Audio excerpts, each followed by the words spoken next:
নমস্কার বন্ধুরা, কেমন আছো সবাই? চলে এসেছি আবার একটা নতুন মিনি ব্লগ নিয়ে।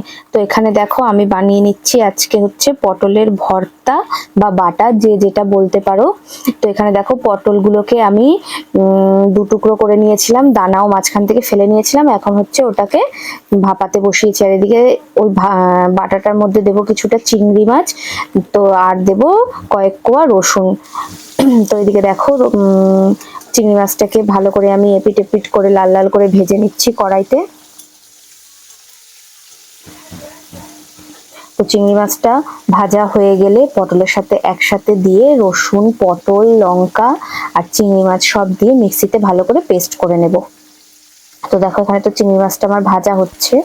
তারপর দেখো চিংড়ি মাছটা তুলে নিয়ে, মেয়ে যেহেতু পটল ভর্তাটা খায় না, তাই ওর জন্য একটু ঢ্যাঁড়স আলু ভাজা করে নিচ্ছে। এই দেখো পটল, রসুন আর চিংড়ি মাছ সব একসাথে আমি রেখেছি, আর পটলের জলটা ভালো করে ঝারিয়ে নিয়েছি। এবার তোমাদের দাদা এটা মিক্সিতে আমাকে পেস্ট করে দেবে।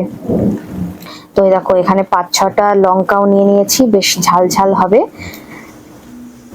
আমার পটলটা তোমার দাদা হচ্ছে গিয়ে বেটে দিয়েছে মিক্সিতে। এবারে দেখো তেল আরো কিছুটা কড়াইতে দিয়ে কালো জিরে ফোড়ন দিয়ে দিয়েছি তার মধ্যে। এই দেখো পটল যে পেস্টটা সেটাও কড়াইতে দিয়ে দিয়েছে। এবার এটাকে না অনেকক্ষণ ধরে নাড়তে হবে, নাড়তে নাড়তে যতক্ষণ না এটা শুকিয়ে যাবে ততক্ষণ নাড়তে হবে। তো দেখো আমি স্বাদ মতো নুন,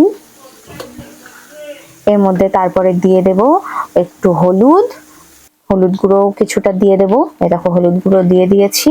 তারপরে দিয়ে দেব স্বাদ মতো চিনি। আমি চিনিটা একটু বেশি দিয়েছি কারণ বেশ ঝাল ঝাল আর মিষ্টি মিষ্টি, আর তার সাথে রসুনের যে ফ্লেভারটা হয় মানে এত সুন্দর লাগে না। এই দিয়ে তুমি এক থালা ভাত সাবার করে দিতে পারবে। মোটামুটি যারা পটল দেখলে নাক সেটকাও বা পটল খেতে ভালো লাগে না, এরকম ভাবে একবার করে খেয়ে দেখো, আমি বলছি যে তারা পটলের প্রেমে পড়ে যাবে।